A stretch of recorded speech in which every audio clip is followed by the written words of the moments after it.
Oi gente, bem-vindos a mais um vídeo do Respirando Letras. E hoje vai ser um vídeo sobre a minha experiência incrível lendo A Dança da Morte. Já vou começar dizendo, sem spoiler nenhum, se alguém assistiu o vlog de leitura que saiu essa semana, que esse é o meu livro número 1 do King, o meu livro preferido do King. Eu finalmente achei um competidor às alturas para vários dos livros que eu amo. O King tem muitos livros que eu gosto demais e eu nunca conseguia decidir qual era o meu livro preferido, sabe? Qual que tinha sido, nossa, porque tinha muitos que eu gostava demais e que eu não conseguia distinguir um do outro. Ah, esse é melhor que esse, mas não, porque todos são muito bons. Eis que A Dança da Morte me proporcionou muitas coisas ao mesmo tempo que vários dos livros do King, apesar de terem sido tão sensacionais, não me proporcionaram tanto assim. Então, A Dança da Morte desbancou os meus outros livros do King, o que não quer dizer que os outros sejam ruins em comparação a esse, tá? Não. Vamos lá, por que que eu tô falando tanto desse livro? Vocês já viram, se alguém não conhece, esta pequena obra. Esse livro tem 1247 páginas de história, exatamente. É um pouquinho grande. Cai na cabeça de alguém, isso aqui mata, de certeza. Bom, não vou ficar segurando isso aqui o tempo inteiro, senão vou precisar de um guincho. E vamos lá. Sinopse do livro, pra quem não conhece, vai ser rapidinho aqui. Esse livro, ironicamente, pro momento que estamos passando de quarentena pelo Covid-19, vai se passar nos Estados Unidos. E aconteceu um erro num laboratório e um vírus muito letal foi espalhado pelo mundo. Ele mata muito rápido e ele mata de uma maneira horrorosa.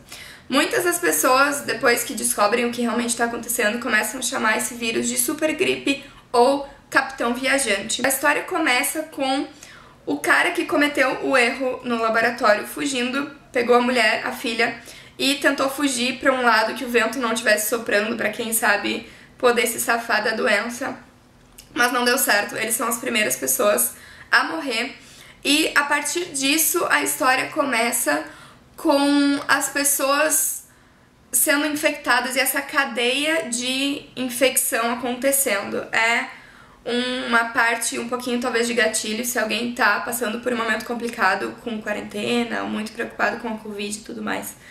Mas é isso que acontece. É claro que esse livro aqui é ficção, gente, vamos, né, aprender a separar as coisas. E aqui, o que é muito interessante são os personagens. Eu acho que a história em si é bem maior do que os personagens, mas os personagens, eu gosto muito de ver a evolução deles. A gente conhece aqui vários personagens, existem muitos núcleos de histórias que vão se juntando aos poucos, mas existem vários personagens e a gente conhece cada um deles antes ou enquanto essa epidemia tá acontecendo. Então a gente vê a pessoa, sei lá, trabalhando, tendo problemas familiares, saindo pra festar, conversando com os amigos, enfim, eles estão em situações de vida normais. Quando a gente sabe que as coisas estão acontecendo, a gente vai pegando um detalhe aqui, outro ali, de vez em quando, e a gente vai, então, entendendo como tudo se desenrolou. Depois disso, o cenário, depois que essa doença matou, acho que 99% da população mundial, a gente tem um cenário meio que pós-apocalíptico, assim, tipo, carros abandonados no meio das estradas, cidades inteiras fantasmas, uma que outra pessoa caminhando meio que a esmo pelas ruas. E esses personagens que sobreviveram, porque de alguma maneira eles são imunes a essa doença, eles então querem sair, querem encontrar outras pessoas, querem ver se mais gente sobreviveu e querem reconstruir a vida, né? De alguma maneira eles vão ter que fazer isso. Então existem esses núcleos de personagens que vão cada vez mais se juntando e eu achei super legal ver, por exemplo, um núcleo de personagens que estava seguindo o mesmo caminho que um outro grupo de personagens já seguiu mais cedo, e eu queria muito ver quando que esses dois grupos iriam se encontrar, ou o que iria acontecer um pouco mais pra frente na história. Aqui também a gente tem muito assim, visível, muito clássico, uma luta entre bem e mal, que King faz super bem. Ele tem vários livros dele que tem isso. E aqui é uma coisa meio tipo Deus-demônio, meio uma coisa assim. E tem dois personagens específicos que são meio que a representação dessas duas entidades na Terra. Não é exatamente isso, mas é essa a ideia que a gente tem ao ler o livro. Tem muita coisa que fala de religiosidade aqui e tudo mais. Mas a história não é sobre isso. A personagem Mãe Abigail, ela é uma senhora de 108 anos de idade, que vai aparecer só lá pelo meio do livro, um pouco antes talvez. Mas ela é extremamente religiosa e os personagens sonham com ela. Os personagens todos que estão aí andando a esmo, tentando encontrar um rumo pra onde ir, como reconstruir a vida, eles sonham com essa mulher e com esse sonho eles sabem que eles têm que ir para tal lugar pra encontrar ela. Por quê? Ninguém entende, ninguém sabe. E os personagens também sonham com um homem que eles chamam de o Homem Escuro, que depois vão entender que é o Randall Flagg.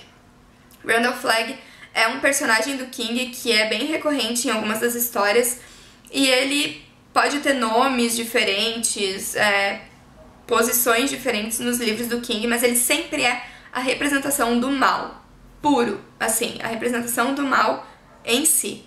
E esse homem, então, tá num outro lado do país e algumas pessoas se sentem atraídas para ir para onde este cara está. Então a gente sabe que a história vai se dividir entre esse bem e mal. E essa coisa dos sonhos, meio que uma vibe de telepatia, magia, talvez, não sei, é também bem recorrente de algumas histórias do King. É bem difícil a gente encontrar um livro do King que seja mais nessa pegada meio mistério, suspense, terror, que não tenha alguma coisa assim, de algo sobrenatural, algo telepatia, o King usa bastante. Eu acho muito legal, porque dá um negocinho a mais pra história e ela não fica uma coisa completamente real. Sabem o que eu tô querendo dizer, assim, imitando o mundo real como realmente ele é. Então eu acho isso muito legal, isso deu um toque a mais pra história e conseguiu conectar muitos dos pontos que essa história trata, até porque, né, vamos relembrar o tamanho deste livro. Eu senti um mix muito grande de emoções lendo esse livro. Eu senti medo, eu fiquei com nojo, fiquei surpresa muitas das vezes, fiquei bem triste com alguns acontecimentos, consegui sentir junto com os personagens a conquista deles em alguns dos momentos na história. Cansaço, porque muitos estão sempre andando, estão na estrada, né, assim, fome, sede, perigo e tudo mais. Então, é assim, um negócio... Chegou uma parte, mas no final, eu até comentei no vlog, que eu tava nervosa, assim, era uma parte, claro, mas pro final eu não vou comentar o que tava acontecendo, mas que eu comecei a ler e o meu coração começou a acelerar. Foi um negócio, assim, que eu nunca tinha sentido num livro. Eu fiquei realmente muito imersa nessa história. E o interessante, muita gente comenta, tipo, como assim um livro de 1.200 páginas? Tá louca. Mas, gente, tu não sente que são 1.200 páginas, sabe? É uma história que flui tão bem. Tem tantos núcleos de personagens, tem tanta coisa que acontece e que precisa de uma resolução e precisa se desenrolar de uma certa maneira, que 1.200 páginas é o que esse livro precisava pra acontecer. Então, seja ir lendo aos pouquinhos, ou, sei lá, eu acho que eu demorei um mês pra ler esse livro, o que, claro, pode ser muito rápido pra muita gente. Eu já imaginava que eu demoraria mais ou menos isso pra ler esse livro, mas, gente, sério, ver essa sociedade toda se reconstruindo depois desse desastre foi bem interessante e eu adorei, valeu cada página, valeu cada palavra e valeu, ai meu Deus, sério, eu amei esse livro, eu recomendo muito. Se não se sentem confortáveis em ler esse livro agora nessa época de pandemia, de quarentena e tudo mais, deixem pra depois, não tem problema. Esse livro é maravilhoso, eu não conheço alguém que tenha lido King, que tenha lido essa história e que tenha dito que não gostou. Eu não conheço mesmo. Gente, eu acho que, nossa, sério, valeu cada pedacinho.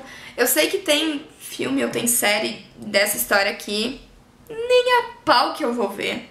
Mas, porque vocês sabem a minha opinião sobre adaptações do King. Mas assim, eu queria deixar aqui esse comentário com os meus pensamentos sobre essa história. Eu falei bastante sobre o que eu tava sentindo no momento que eu tava lendo no vlog que saiu essa semana. Mas eu queria muito fazer esse vídeo aqui pra poder falar melhor dele. Assim que eu terminei o livro, eu não conseguia pensar. Eu fui pra outra dimensão, assim, eu tava assim, sem palavras pra descrever a experiência que foi, porque foi uma experiência de leitura, não foi só mais um livro que passou e que vai agora ficar na minha estante. Foi uma experiência real. Sério, eu só consigo recomendar esse livro pra todo mundo. Agora, quando me perguntarem qual que é o meu livro preferido do King, já sabemos a resposta. Meu Deus, que coisa sensacional. É isso aí, eu tô muito feliz. Eu senti que foi uma conquista ler esse livro, porque é o tamanho dele, vamos ser bem sinceros. E agora eu tô só me enrolando mesmo, então é isso, vou finalizar o vídeo. Espero que tenham gostado. Eu quero saber o que vocês acharam, se alguém já leu esse livro, se alguém tá afim de ler, se alguém tá me achando maluca por ter lido um livro desse tamanho. Me contem aí embaixo nos comentários, então deixem like, se inscrevam no canal se ainda não são inscritos, compartilhem com os amigos. E é isso aí, até o próximo vídeo então, um beijão.